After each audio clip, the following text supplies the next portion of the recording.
my lyrical linguini lovers, welcome to my 2017 favorites video, and welcome to the year 2018, because that happened. My first favorite is the fact that in less than 2 days, my Kickstarter for the palette by Salt New York, my magnetic makeup palette, is almost 50% funded, which is insane. Thank you guys so much. I am overwhelmed, and basically 2018 is crushing it already. And my second favorite thing from this year has been realizing that it's okay to do exactly what you want to do and just like throw your everything at it, which is why I have an announcement.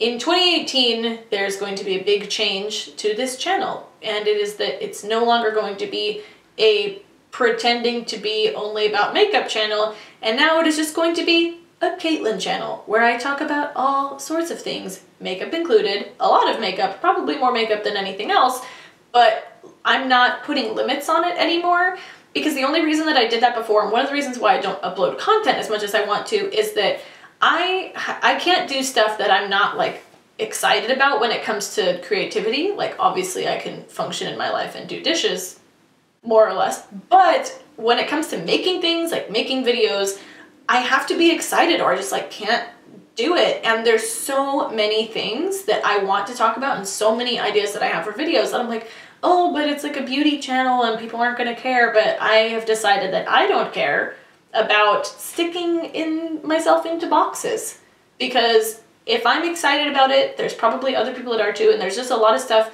that I want to start dialogues about that inspires me, that I want to share. So I'm just like, 2018 is the year that I feel like we all get to get the fruit of all of the stuff that was shitty in 2017 that was really hard to learn. And one of the things that I learned, and now I'm grateful that I learned, is that you can do what you want to do the way that you want to do it. Because I was so afraid that it's like, oh, there's beauty channels and there's gaming channels and I'm a beauty channel, and if I upload something else it'll be weird or it won't fit or people won't like it.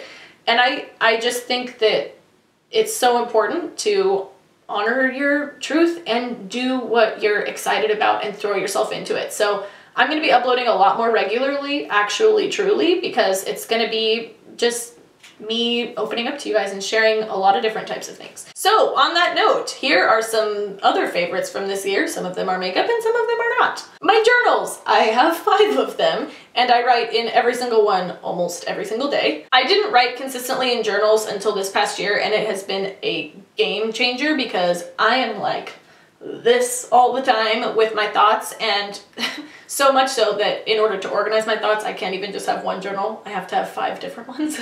I'm really big on the energy of like what feels right, what sparkles about something, and what makes me excited, and that even carries down into just like when I'm writing notes about stuff or my ideas.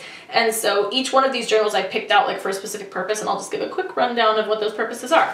So this journal I got at Target, and it's kind of like my main bitch. I love it so much. It's first of all really good quality. It feels nice. It's got a little bit of gold sparkle, which I realized one day that every single one of these journals has gold sparkle on it, and that made me happy. And also I love it because it's open, so I can just write things exactly how I want to write them. I don't really like it when journals have a lot of like predetermined stuff because I like to be in control. But at the top, it makes it so that you can put the date without it being specific to a year. So like it's 2018 now, but I can still keep using this because it just has the months and then the days, and you just circle like January 2, and it's perfect. It's perfect. I love it. I love it so much that I bought a miniature version of it right here. And this is the one that I use when I am traveling light and still need to be able to write things down. And I know that phones exist and that you can put notes in them, but that doesn't have the right energy of writing a thing down for me. The types of things that I write in both of these are to-do lists and also just like straight journaling. Like, okay, why do I think this thing? Why is this thing freaking me out? What's at the root of it? Let me just center myself. This is my garbage journal, where I write garbage that I'm not going to keep, like when I'm doing math for figuring out a woodworking project or something. But I need a place to do that, and this is that place. It's the junk drawer of journals. This is my mantra journal, where I write down all of my mantras. They're awesome, and I should definitely share some of them. Some of them are way embarrassing. But there are 2 full-length speeches from Lord of the Rings handwritten out in this that I recite to myself with gusto on the reg. For curious minds, it is Samwise's speech to Frodo in The Two Towers and Aragorn's speech in Return of the King. And last but certainly not least, Have you ever seen such a beautimous journal in your life? I stole it from a child in Ross, which is pretty close to the truth. A mom and her daughter were looking at journals and I was like, wow, that is really pretty. Where did you get that? And then there wasn't another one and she was deciding between this one and a different one. And I was like, wow, yeah, you should totally get this other one. And she was like, oh yeah, cool, thanks. And I was like, yeah, no problem. And then I absconded with it. This is my like big dream power journal. It's really actually a drawing pad, so it doesn't have any lines. The pages are quite large, and this is where I'm like, I'm gonna take over the world, and here's how. It is very magical. Okay, next, this jar, which I started at the beginning of 2017, and it was empty, and I just put a notepad and pen in it. And every time something wonderful happened in the year, I would write it down on a little sliver of the notepad paper and stick it in here. And then on New Year's Eve, I went through and I read all of them. I put on some really good music and lit some candles, and I just like read through them, and it was so wonderful to see everything amazing that happened this year. And it was also really interesting because there were a lot of things that were like, yeah, that was a cool, awesome, fun thing that happened, but there were so many that were internal things, like stuff that I learned, things that seemed hard but ended up being a huge blessing. And I feel like that was 2017 for the planet Earth and a lot of people. It was a very visceral year, and it was a year of like, whoa, what is reality and how are we gonna deal with that and go forward? And so I think that it was such an important year, but it also hurt a lot. And now I'm so excited for all of us to go into 2018, which is just like a magical year. Already I can feel it with this jar of good things that we learned. So this was that was the first year that I did this, and it was so amazing, and it was my favorite New Year's ever, just because of that time that I took to just go through and reflect on everything and see the little notes like Skylar bought a car and little like sweet things that Caspian said that I kind of forgot about that were like at the beginning of the year. It was just amazing. So I already am starting a jar for this year, and it's gonna be a really good jar. No one is surprised by the Milk Matte Bronzer stick because I've used it almost every single day since I bought it months ago. It's a fantastic product, great color, easy to blend, not too greasy.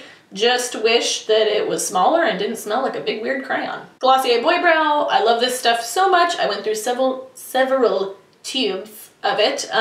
Perfect amount of pigment, it doesn't look makeup-y. I feel like a lot of brow gels, like the Benefit one, it just kind of looks dry or like makeup. This is like sheer with a slight glossiness to it, so it just looks really fresh, and it adds fullness and it holds everything in place.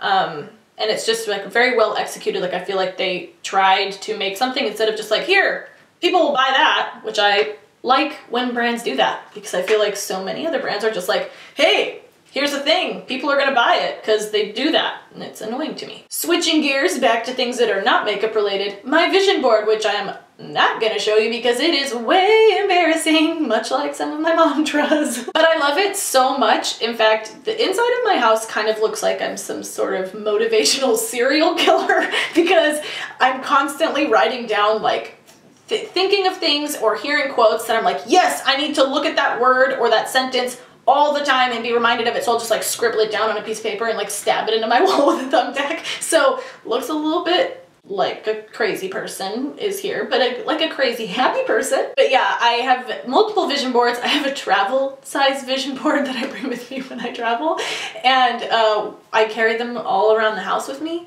Like if I'm gonna be in a different room for a while, I like bring them with me so that I can like always be staring at them. And I actually really want to do a video on how I make my vision boards, where I will use not my actual vision board, as I said, which by the way is right there. Whenever I make videos, it's right there, and I'm like, hi vision board. But anyway, this most recent vision board that I made, that's kind of like the mother of all vision boards, I did a watercolor like sunset on the board first, and then I glued down all of the pictures the way that I wanted them and the way that they just like felt right and the flow was good. And then I took, instead of like a Sharpie, I used a watercolor ink pencil that was black. And so I wrote down like words and phrases and things, and then I went over it with like a watercolor brush. And so even the words look like all inky and cool. And then I sprayed gold glitter all over it. And now it sparkles like magic dreams, and it's amazing, and I would so show you, except I'm definitely not going to show you.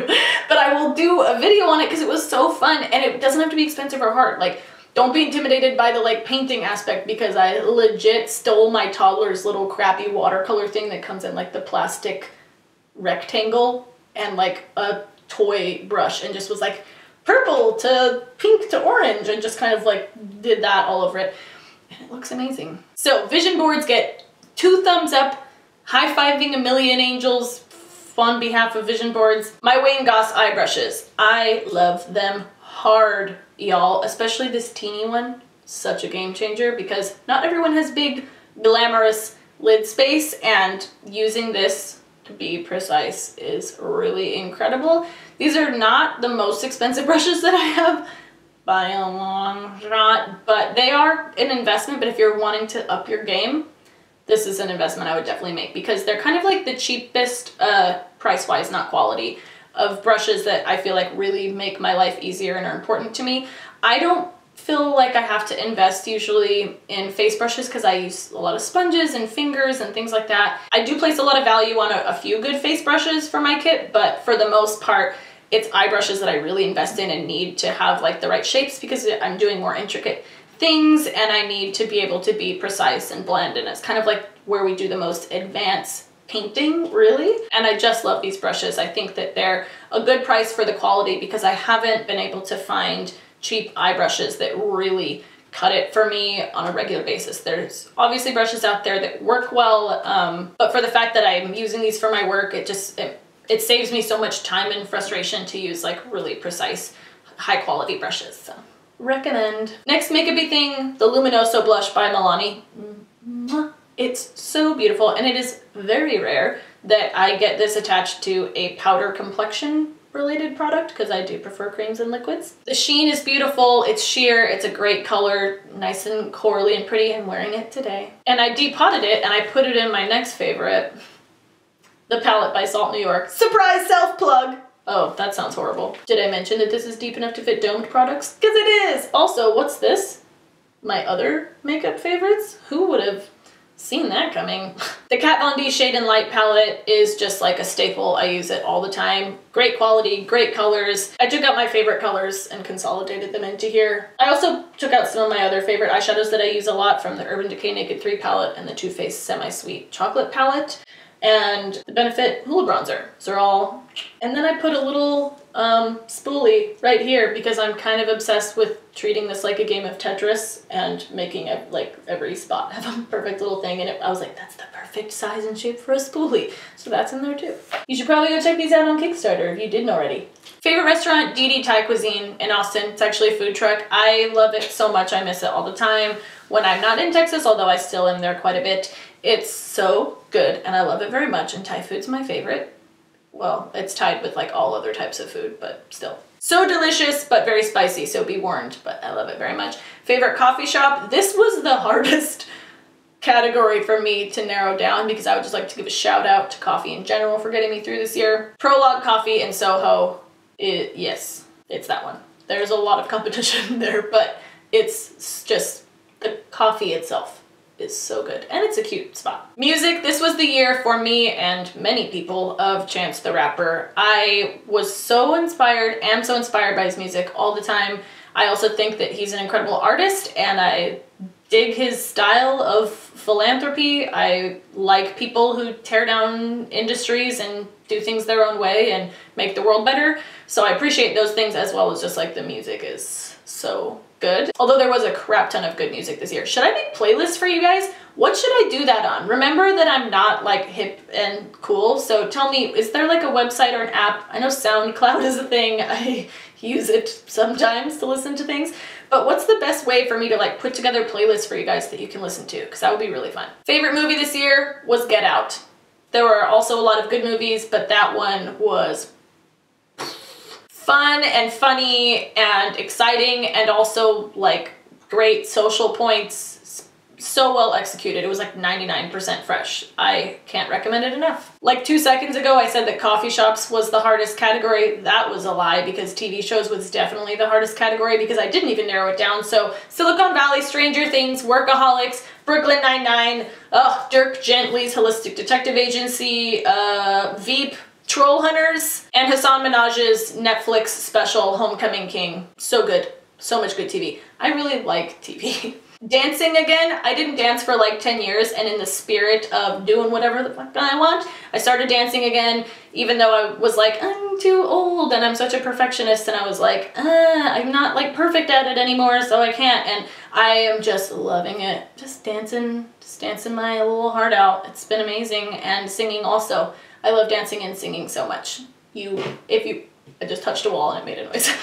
There's a wall here. If you follow me on Instagram or I tend to be sort of just like sing-songy and dancey throughout my life, but those were definitely two of my favorite things that I had kind of not done as much in my adult life because I was like, well, I'm a grown up now. And I'm happy to say that this year I was like, ding, I do what I want. And Battle Cry of Freedom by James M. McPherson. It's a history of the Civil War, and it's long, but you can get the audiobook version of it, and it's really, really helpful. I love history. I think it's fascinating, and I wish that more people read it for fun, because it is fun, and also it is we can learn a lot from the stuff that's already happened. Being Caspian's mom is the greatest. Like, to the point where I'm scared to ever have another child, because I'm like, wait, this one's so good though. What I feel like the odds of that happening again are really slim. And last, YouTube. And you guys, I love this community that we're developing. I'm so excited to be doing the channel this way now, where we talk about all sorts of different things. It's gonna be like the OWN network, but like of YouTube, and just me talking about stuff and showing you things. 2018 is just such a magic year. I can't wait to see the things that you guys do. We're going to have a freaking blast, and I love you so much, and I'll see you in a couple of days. If you are so inclined, definitely go check out the Kickstarter. Link in description box, link up in corner somewhere. That would mean the world to me. Share it around with your friends. Don't forget to follow me on Snapchat, Instagram, and Twitter at Kiki G Makeup, and subscribe to this channel if you're not already subscribed, or an elf will come around and take all of the pink Starbursts out of any Starburst container that you go to eat Starbursts out of. You won't get any pink Starbursts ever again. And pink Starbursts are obviously the best Starbursts, so you should probably subscribe. I'll see you guys like tomorrow, because I'm just like all up in your grill now. High five.